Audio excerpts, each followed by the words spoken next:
how do you define what the new conservative movement is going to look like, or what do you assume it's going to look like? And then what is America first? Yeah, I think the conservative movement now is going through a hard, a hard restructuring, and rightfully so. My fear, if I'm being honest, is that Charlie Kirk's assassination,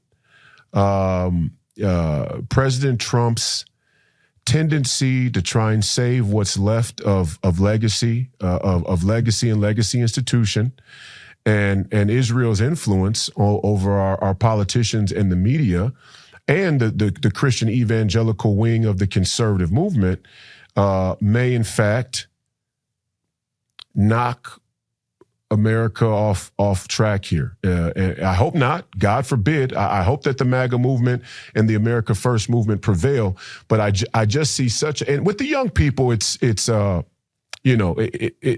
polls speak for themselves. The young people are very open to reimagining our foreign policy the way that it should be, right, for an America First priority. But the question is how involved are young people in the political process, especially on our side of the aisle. We'll see. That's time will tell. We won't know that until 2026 and 2028.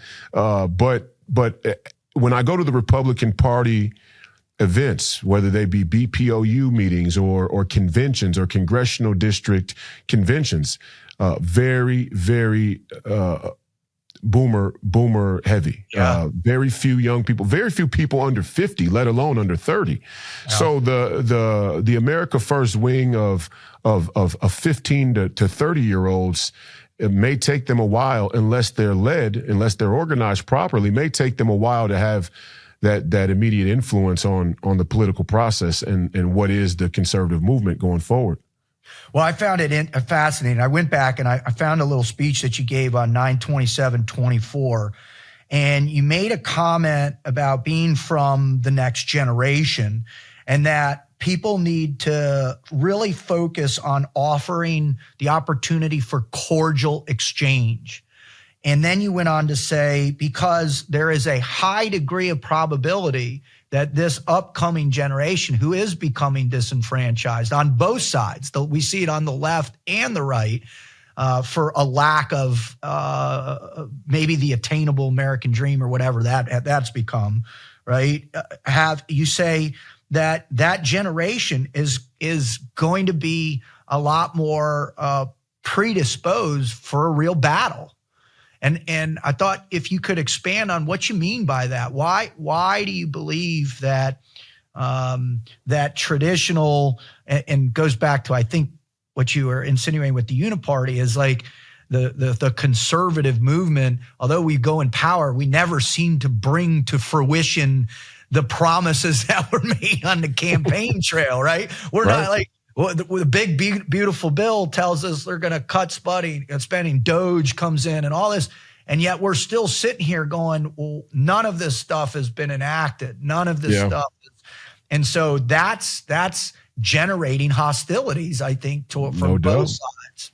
No doubt. Well, yeah, the younger generation is always much less amenable to the status quo. And the danger of that, I guess, is that all revolutions aren't made equal and righteous. It's completely possible that this is the heresy of the left. They think that all revolutions are made equal and righteous, that if a revolution by its own standards is automatically a net positive, which is just crazy, naive, and somewhat sinister and manipulative way to think about human history or the human condition. People are naturally wicked, or they tend to be wicked, or they're corruptible.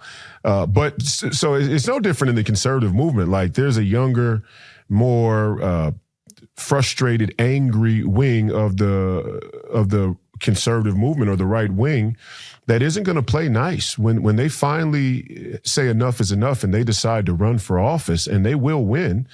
Just like I was able to make a huge dent here in Minnesota with no backing from the establishment, no major donors or anything of the sort, because the truth has equal power in some sense to the money.